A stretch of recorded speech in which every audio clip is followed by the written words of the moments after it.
자, 방금 정리한 지문 정리 다시 하겠습니다. 주제문 한번 만들어 보죠. 자, 첫 번째 단락 3차원 프린트가 30년 전에 가격이 비싸가 전문가용으로만 쓰이다가 가격이 떨어지고 생산량이 많아지면서 일반 가정에서도 쓰인다 이런 거죠. 그래서 이 첫 번째 단락의 주제문은 3차원 프린트. 그래서 지금 가정용으로도 쓰인다. 이게 첫 번째 단락의 내용이었습니다. 결국은 이 3차원 프린트라는 화제를 첫 번째 단락에 제시하고 있네요. 자, 두 번째 단락은 3차원 프린트는 일반 프린트하고 차이가 있는데 일반 프린트는 잉크를 분사하는 방식으로 2차원만 만드는데 3차원 프린트는 쌓아 올리는 방식으로 실물 만들 수 있다. 이렇게 됐죠? 자, 그러면 두 번째 단락의 핵심 주제문은 3차원 프린트는 일반 프린터와 차이가 있다. 이게 정리가 되겠죠. 일반 프린터는 이런 특징이 있었지만 3차원 프린트는 층층이 쌓아 올리는 방식으로 실물을 만들 수 있다는 특징이 있다. 그래서 일반 프린터하고 차이가 있다. 이게 두 번째 단락의 주제문 되겠습니다. 자, 그리고 세 번째 단락 넘어갑니다. 3차원 프린터의 장점은 뭐 이렇게 이런 거 있었다 그랬죠. 그래서 3차원 프린트는 빠른 시간 안에 적은 비용으로 시제품을 만들 수 있고 제품을 쉽게 수정할 수 있는 장점이 있다. 그래서 3차원 프린트는 장점이 많다. 대충 이렇게 정리하면 되겠죠. 그럼 구체적으로 장점이 어떤 게 많으냐? 첫 번째 장점, 두 번째 장점 이렇게 쓰였습니다. 자, 그리고 네 번째 단락 넘어가면 3차원 프린트는 여러 분야에서 활용되고 있는데 의료 분야나 우주 항공 분야에 쓰이고 있다. 이렇게 됐죠. 그래서 3차원 프린트는 다양한 분야에서 활용되고 있다. 요게 네 번째 단락의 핵심이었습니다. 그럼 어떤 분야에서 활용되고 있는데 의료 분야나 우주 항공 분야에서 쓰이고 있다. 이게 네 번째 단락의 내용이었고요. 다섯 번째 단락은 무한히 확대될 거다. 3차원 프린터의 활용 분야는 무한히 확대될 것이다. 이게 다섯 번째 단락의 주제문 되겠습니다. 자, 결국 다시 정리해보면요. 일글 전체는 3차원 프린트는 가정용으로도 쓰이고 있는데 일반 프린터하고 차이가 있고 장점도 많고 다양한 분야에 활용되고 있고 그리고 무한히 이 활용 분야는 확대될 거다. 이렇게 정리가 되었습니다. 자, 두 번째 단락에 나오는 분사라는 말 여기에서 보면 여기 나오네요. 잉크를 종이 표면에 분사. 자, 그러면 잉크를 종이 표면에 분사? 뿌리다라는 뜻이겠네요. 자, 이해할 수 있겠죠. 자, 그 다음에 네 번째 단락에 이식이라는 말이 나옵니다. 자, 네 번째 단락에 보면 인공턱, 인공귀, 의족 등과 같이 인간의 신체에 이식할 수 있는 이식이라는 것은 옮기다 이런 뜻이겠죠. 원래는 옮겨서 심는 걸 이식이라 그러는데요. 자, 활용하여 인공턱, 인공귀, 의족 등을 인간의 신체에 이제 옮기는 거. 그대로 이식 되겠습니다. 자, 네 번째 단락에 보면 또 정교라는 말이 나오는데요. 여기 나오네요. 정교라는 말.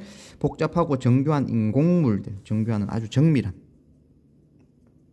이런 뜻이겠죠. 자, 그렇게 해서 단어의 뜻 추측할 수가 있겠고요. 자, 다음 물음에 답하시오. 첫 번째 3차원 프린트 작동 방식의 특징을 설명하시오 되어 있습니다. 아까 전에 두 번째 단락에서 3차원 프린트는 일반 프린트하고 차이가 있는데 어떤 차이가 있는데 이런 차이가 있었죠. 그래서 잉크를 분사하는 2차원 이미지를 쓰는 게 일반 프린트였다면 3차원 프린트는 층층이 쌓아 올리는 방식이 쓰였죠. 그래서 작동 방식의 특징은 재료를 층층이 쌓아 올리는 방식을 사용했다. 이게 작동 방식의 특징이었고요. 두 번째 문제 3차원 프린터의 장점을 설명하시오. 자, 단락 내용 그대로 나옵니다. 단락에서 장점은 첫 번째 빠른 시간 안에 적은 비용으로 시제품 만들 수 있고 제품을 쉽게 수정할 수 있다. 두 가지 장점이 있었습니다. 요거 정리하면 되겠죠. 3차원 프린터의 장점은 빠른 시간에 적은 비용으로 시제품 만들 수 있고 두 번째 쉽게 수정할 수 있다. 장점이었고요. 3번 3차원 프린터가 활용될 수 있는 분야 3차원 프린터 활용 분야는 네 번째 단락에 나왔습니다. 의료 분야와 우주 항공 분야 이 두 분야에서 쓰이고 있고 그 분야는 무한히 확대될 것이다.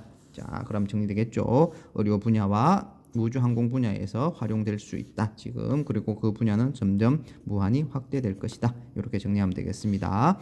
자, 우리가 지금까지 총 6개의 워크시트를 한번 같이 분석해 보고 있는데요. 이 지문을 그냥 보고만 있으면 안 됩니다. 그냥 선생님들 하는 거 어떻게 하는지 이렇게 보고만 있어도 되는 게 아니고 여러분이 직접 선생님 따라서 이렇게 해봐야 됩니다. 네모도 치고 세모도 치고 V 화살표도 하고 밑줄도 치고 밑으로 화살표 위로 화살표 이렇게 하면서 내용을 정리하는 연습을 해야 됩니다. 자, 여기서 학생들은 궁금증이 생길 겁니다. 아, 선생님하고 같이 할 때는 이게 쉽게 되는 것 같은데요. 혼자 할 때는 잘 안 돼요. 제가 그리고 했는 게 제대로 했는지 안 했는지 모르겠어요. 이런 질문들을 많이 하는데요. 자, 이렇게 지문에 표시하고 나서는 여러분들이 반드시 해줘야 되는 게 뭐냐 하면 이 단락의 내용을 정리해보는 연습을 꼭 해야 됩니다. 그 과정을 거치지 않으면 자기가 정확하게 했는지 정확하게 하지 않았는지 판단이 안 되거든요. 자, 그러면 정확하게 했는지 안 했는지를 어떻게 판단할 수 있느냐? 이 표시해놓은 내용들을 쭉 연결해서 말을 만들어 보세요. 이야기를 만들어 보세요.